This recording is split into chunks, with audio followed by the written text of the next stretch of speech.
एक समय पहले एक पुराना घर था। उस घर की चौकीदारी अंजया नामक एक बूढ़ा आदमी करता था।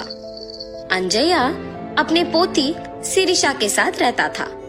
उन दोनों के अलावा और कोई नहीं था। अंजया बहुत मेहनत करता था। उम्र बढ़ने के कारण वो और कोई काम नहीं कर पाता था। लेकिन उस गांव के लोग अंजया के चौकीदारी के बारे में अजीब तरह की बातें करते थे।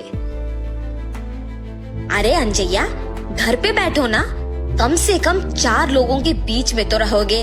उस पुराने बंगलो के लिए क्या ही काम करोगे? भूत वूत घुस गया तो? अरे हम कहाँ भाग सकेंगे बाबू। ऐसे उसे सारे गांव वाले बहुत बुरा कहते थे। इतना ही नहीं, अंजया की पोती के साथ कोई नहीं खेलता था। आज तुम पाठशाला क्यों नहीं आई पूजा? तुम्हारे बगल में बैठने के कारण मेरे माँ बाप मेरा पाठशाला ही बदल दे रहे हैं। हाँ, कम से कम साथ में खेलेंगे ना। बाप रे, माँ मार ही डालेगी मुझे। ऐसे अपमानों के साथ ही अंजया और शिरीषा कई साल बताते हैं। एक दिन जब अंजया अपमान सहन ना करने के वजह से रो रहा था, उसे बंगलो के अंदर से पायल की आवाज सुनाई देता है। अचानक उसे ऐसी आवाजें सुनाई देने पर तुरंत उठ के बंगलो की ओर देखता है। वो पायल की आवाज और कदम उसके ही ओर बढ़ते हुए सुन के कांपने लगता है। कांपते हुए अंजया को एक लड़की का आवाज सुनाई देता है। अंजया, मैं इसी घर का मालकिन गोपी लीला हूँ। इतने साल मेरे घर की देखभाल करने के लिए धन्यवाद। मुझे पता है कि तुम इस घर की चौकीदारी करने के लिए कितने अपमान सह रहे हो। माता, क्या आप सच कह रहे हो? लेकिन मुझे सिर्फ आपका आवाज सुनाई दे रहा है। आप दिख नहीं रहे हो। आप क्या भूत हैं?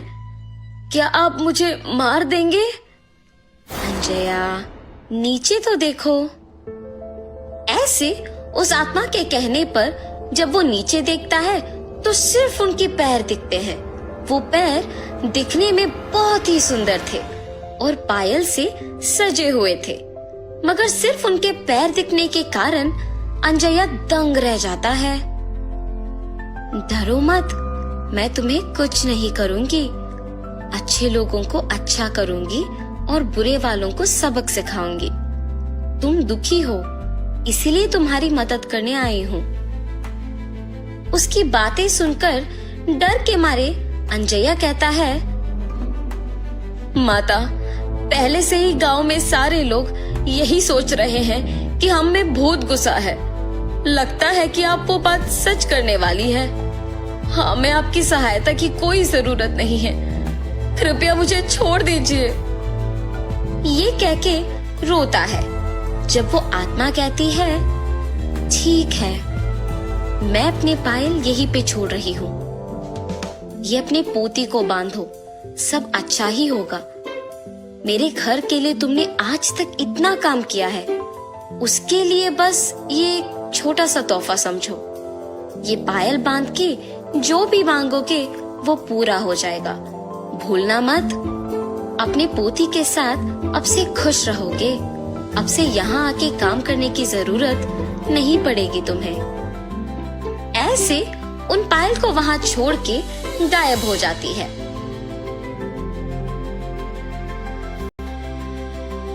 अंजया उन्हें लेकर घर जाता है।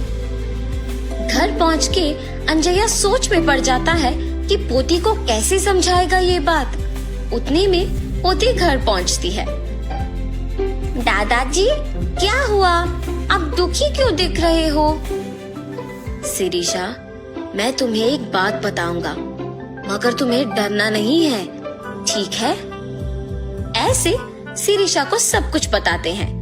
दादाजी के हाथों से पायल लेके कहती है, हाय भगवान, कितने सुंदर पायल है। गोपी लीला जी बहुत अच्छे हैं। उन्हें भूत के नाम से मत पुकारो दादाजी। उन्होंने अगर इतना अच्छा तोहफा मुझे दिया तो ही सोचिए। ऐसे खुशी के साथ कहती है और अपने दादाजी से वो पायल बंधवाती है। बेटी शिरीषा, याद है ना, इन पायल को पहन के जो भी मांगो वो हो जाता है, इसीलिए ध्यान से रहना। सब कुछ पता होने के बावजूद शिरीषा बिना कोई डर के साहस के साथ उन पायल को बांध के पूरा घर चलती रहती है। उस रात को शिरीषा को खिला के सुलाने के बाद अंजया भी सो जाता है। शिरीषा पायल के सहारे उड़ते हुए नीचे का सारा धरती पूरा सुंदर दिखते हुए, उसके ही साथ सारे पक्षी उड़ते हुए बादल के बीच में से हंसते हुए खेलते हुए दिखाई देता है। कितना सुंदर सा भावना है।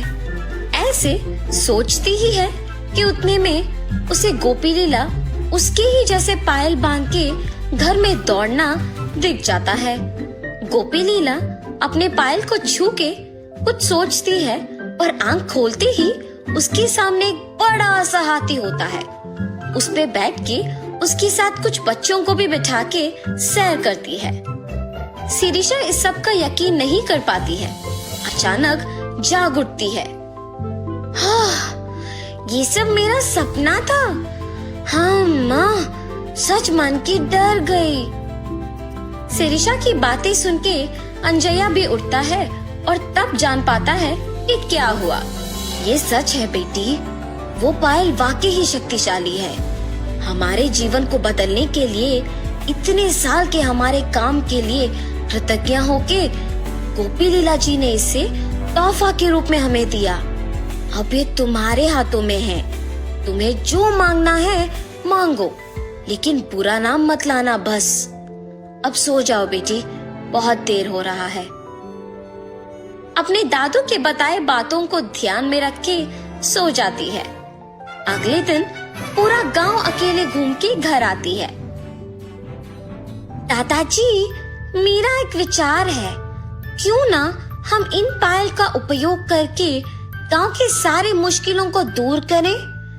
तब हमारा गांव भी विकास पाएगा और उसी के साथ हमारा नाम भी। तब हम चारों में इज्जत से जी पाएंगे। ऐसे एक विचार के साथ शिरीषा उन पायल का उपयोग करना शुरू करती है। जैसे जैसे साल बीते वैसे वैसे वो उस गांव को एक शहर बना पाती है। एक समय में गांव का भला बुरा गोपी लीला ही देखती थी, मगर उनके चलने के बाद उन्हीं के दिए हुए पायल के सहारे शिरीषा उनकी आत्मा को शांति दिलाने के लिए उनके सारे ख्वाहिशों को पूरा करती है। इतना ही नहीं, अंजया के परिवार के सारे मुसीबतों को दूर करके शिरीषा के वचन के अनुसार ही सभी के समान जीते हैं।